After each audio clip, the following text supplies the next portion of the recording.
கோலி talk Kollywood news. தலைப்பில் ஜாதி பெயர் கமல் படத்தை நிறுத்துங்க, போர்க்கொடி உயர்த்தும் அமைப்புகள். சபாஷ் நாயுடு படத்தை வெளியிட தடை விதிக்குமாறு அருந்ததிய முன்னேற்ற பேரவை அமைப்பினர் கோயம்புத்தூர் கலெக்டர் கிட்ட மனு கொடுத்திருக்காங்க. கமல், ஸ்ருதி, பிரம்மானந்தம் ஆகியோருடைய நடிப்பில் உருவாகிட்டு வரும் படம் சபாஷ் நாயுடு. இந்த படத்துக்கு தலைப்பு வச்சதுல இருந்தே பல்வேறு அமைப்புகள் கண்டனம் தெரிவிச்சிட்டு இருக்காங்க. சபாஷ் நாயுடுன்றது ஜாதி பெயரை குறிக்குதுன்றதுனால இந்த பெயரை மாத்தும்படி பல தரப்பினரும் கமலை வலியுறுத்திட்டு இருக்காங்க. இந்த நிலையில மீண்டும் இந்த விவகாரம் சூடுபிடிச்சிருக்கு. இந்த படத்தோட பெயரை மாத்தணும்னு தமிழ்நாடு அருந்ததியர் முன்னேற்ற பேரவை அமைப்பின் பொதுச் செயலாளர் இளங்கோவன், வக்கீல் ஜெயபால் ஆகியோர் போராட்டம் நடத்தினாங்க. இந்த போராட்டத்தின் போது சபாஷ் நாயுடு படத்தோட போஸ்டர்களை கிழித்து ஆர்ப்பாட்டம் செஞ்சாங்க.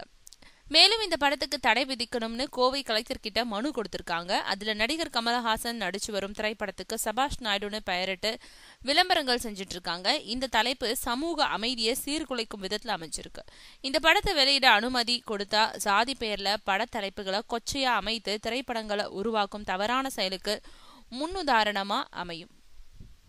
ஆகவே இந்த படத்தோட தலைப்பை மாற்றும் வரையில் இந்த படத்தோட விளம்பரங்களோ இல்ல இந்த திரைப்படமோ வெளியிட தடை விதிக்கணும்னு சொல்லியிருக்காங்க.